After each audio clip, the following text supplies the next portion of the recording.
Welcome everyone, my name is Carlos and I am a six-figure Amazon seller, and in this video we're going to be going over the filters that we use on tactical arbitrage. If you're not sure what tactical arbitrage is, how to use it, what it does, all it is, it's a tool that helps us take a large size of products and it converts it to a much smaller manageable size that we can look over and cross-reference with Amazon. Let's take Walmart, for example, the groceries section. There's hundreds of thousands of products on Walmart, right? Well, we can't, it's really unrealistic for us to think we're going to go one by one by one and cross reference these on Amazon's to find profit. That would take forever. We would never get that done. So, what we do is we get this large size of products, we run them through some filters on tactical arbitrage that we set, and that way we get maybe 5, 10, 15 products depending on how strict your filters are. Now this is a much smaller size, something we can manage, and so like I said, we're going to be going over the filters. That's what we really want to focus on here. Okay, so let's get started here so you can start adding products to your catalog. So I'm going to move myself over. And whenever you get on tactical arbitrage, you're going to want to click on this link right on this magnifying glass right here. It's going to take you to this page, and this is where we start. Let's say going back to Walmart, we would click on that, and an example of an easy bulk search, all we would do is just select any of these categories. I'm just going to select that, and it can only do up to 500. We would add them to easy bulk, and then we would just click search. The problem with this is everybody can do this. Anybody can do this. There's no standards. There's no filters that we set. So the products that we receive that it spits out, they're not going to be that good. This is not what the tool is used for. What we really want to go over, like I said, is the filters right here. This is where everything happens. So I'm going to clear the filters and we're going to start over. Okay. So right here, I've never once used this set fixed price per item. What we would first start off with is the store discounts. So say you're looking at beauty products and there's a site-wide discount on beauty products of 25%. Or maybe there is, well, this is where we would do that. Or maybe there's something called like a BOGO where you buy one, you get one free. That means it's actually 50% off. Maybe there's a discount of you buy one, you get one 50% off. That means it's a 25% discount on there, okay? So make sure you're accurate with your discount. Cashback. You can get cashbacks from, say, your credit card will give you 2% cashback. Maybe you're using a website like Rakuten or Top Cashback. These rebate websites, something we're going to go over on another video. You might want to add those and factors those in to your filters here. So 2% from your credit card, and say another 7% from your cashback website. That would be 9%, right? Sales tax, 8.25 is here in Texas, and that's it for there. The only one thing I do want to mention is cashback. I wouldn't always calculate it into my filters. Why? Because sometimes those cashback websites, they have exclusions, which mean you cannot get that percentage of cash back. Say on like Nike products, sometimes they're excluded, or if you do bulk buys, sometimes they're excluded. It just depends. You really want to look and read into what is excluded. If it's 5% or less, most of the time I will not factor that in. It's just an extra bonus if I get it or not. If it's like a good 7 to 10, 15%, yes, I'm definitely going to want to make sure I factor that in and that it accounts to my purchase. So just keep that in mind whenever you're using cashback, okay? Now, what we remove, this is really, really important here because this is what we want to make sure we remove from our results, what we don't want to look through. This is what's going to save us time, okay? Now, something I do want to go over is strict filters and very loose filters. Both have their benefits. Strict filters, it should give you a better quality of results, but it is going to be a smaller sample size. uh, what we are going to do is we're going to use a much looser filter, okay? Because we want to capture as much results as we can, but with still some standards into place, okay? Because say we're really strict with our filters, with our searches. If we want to make $3, nothing less per product, well, there might be some products that will give you $2.80, and they might sell 100 times a month. That's an extra $280 of that we could be missing out on because we're so strict on our filters. Say there's something that only makes $1.50, but it sells at 200 times a month. Once again, we might be missing out on these products because we're so strict on our filters. So you really want to be careful with how strict you are. Those borderline products, you still want to be able to capture them, or even take them into consideration, and so you can make that final decision. So keep in mind we're going to be under filtering, okay? To start off with, right here, average 90-day, 250,000. That I believe is a really good spot to start off with. I want to stay within the 1% range and maybe even in the 2% range if the profit is there. If there's not too many people selling it, if the profit is there, then I might jump onto it, okay? Remove if estimated sales is less than, if this less than 5, I probably don't want to look at it. It's up to you if you want to go, 3 sales. Maybe you could capture that fourth sale, which gives you an extra $50 a month. Why not? It's up to you. I think 5 is pretty good. Remove if number of sellers. This is very important right here, you guys. 2, because there's things called IP complaints. I've gotten one before. Thankfully, I got out with no problems. But these companies, these owners, they do not want you selling on their listing. They do not want you selling their products. They want to make all the money for themselves. Or they might authorize one other person to sell their products. So only the company and that one authorized user can sell that product. If you try and jump on these listings, you're gonna get an IP complaint, and you're gonna have you're gonna get letters. It's just a headache you want to avoid. Okay, so 2 or less, don't even consider it. Okay, if you get on a listing where the brand is selling on there, maybe it has 7 sellers, 9 sellers, but the brand is on that listing, I would tend to stay away from it because at any point in time, they can kick you off their listing. They can decide, hey, we do not want you on our listing anymore. And now you have all of this product and you have to retract it from your inventory. And what are you going to do with it? So keep those things in mind when you're with your filters, okay? Or when you're going through your results. Any more than 70.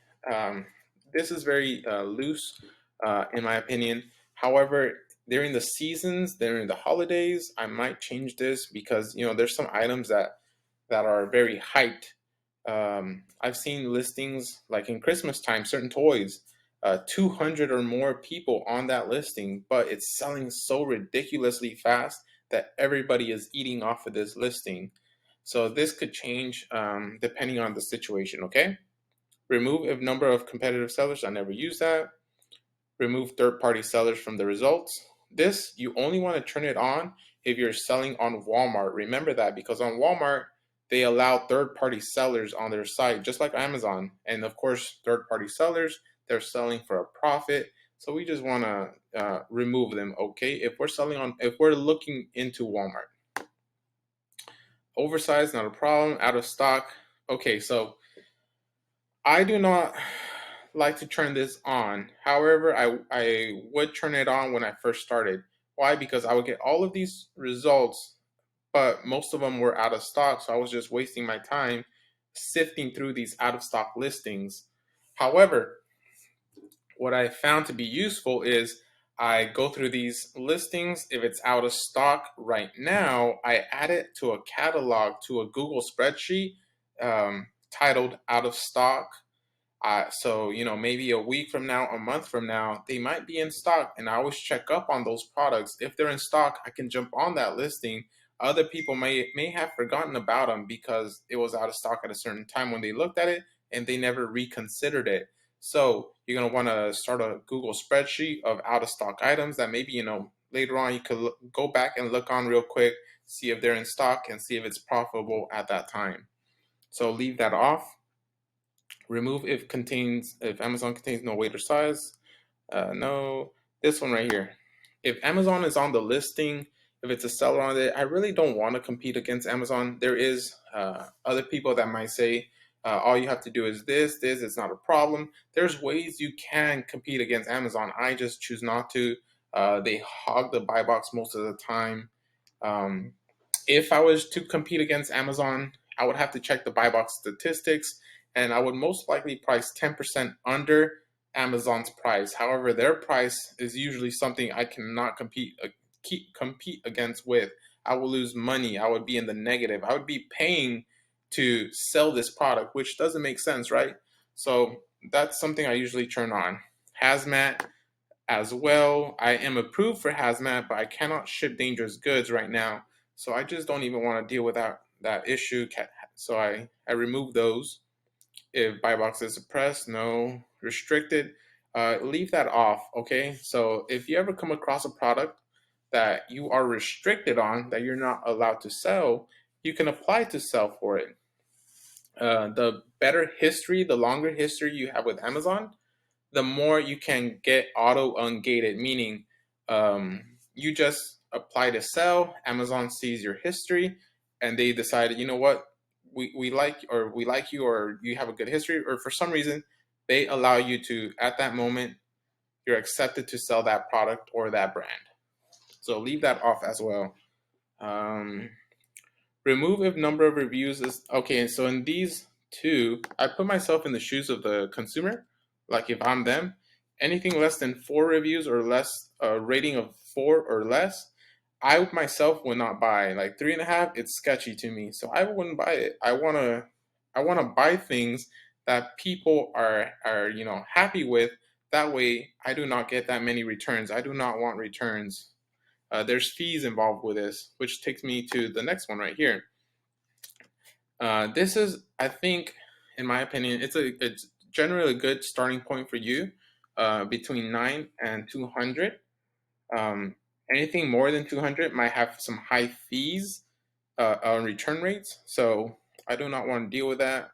Um, Remove products with an Amazon price of less than, I do not mess with that one either.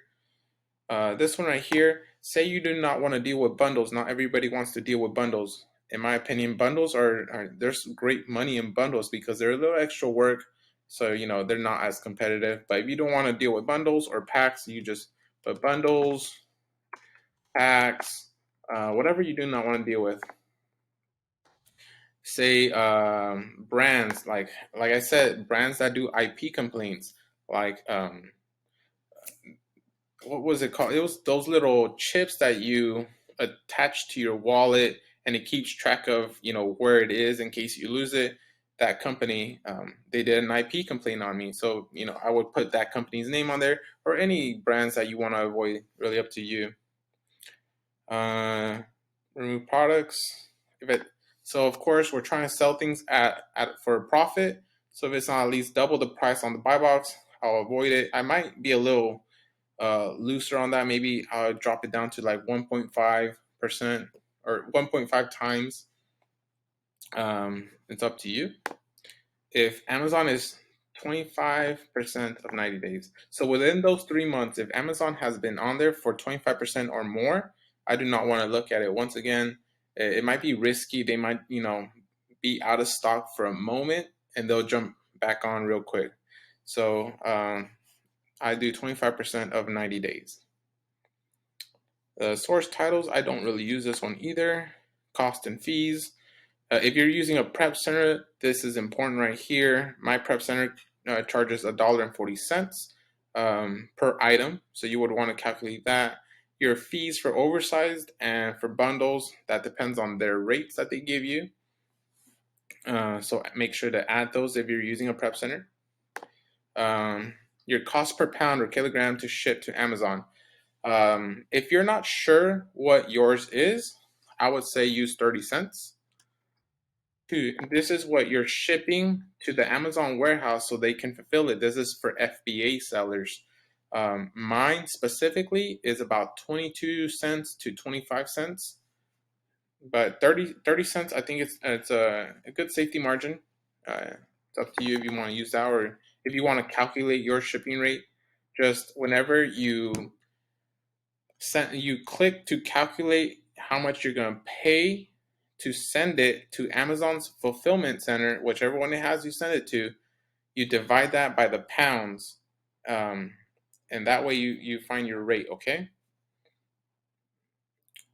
Profit and R. Oh yeah, so make sure to add that right here. 30 cents. Okay, so profit and ROI.